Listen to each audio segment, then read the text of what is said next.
Esu gaminusi sveikuoliškus sausainukus tokius su kokoso drožlėm, bet šį kartą leidau savo truputėlį pasmaližiauti. Tai įpyliau dar šokolado, ten tokio kaip kremo, tuomet sudėjau, ką turėjau, likus nuo kalėdų, ten tokį kaip uogienę, kaip džemą tokį.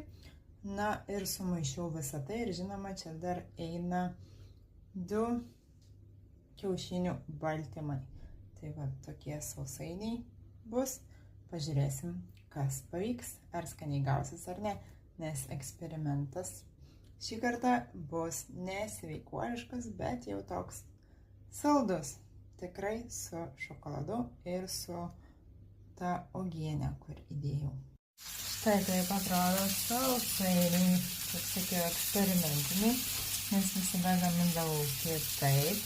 Tad dar neragavau, bet manau, kad tikrai pavyko, ypač iš vaizdo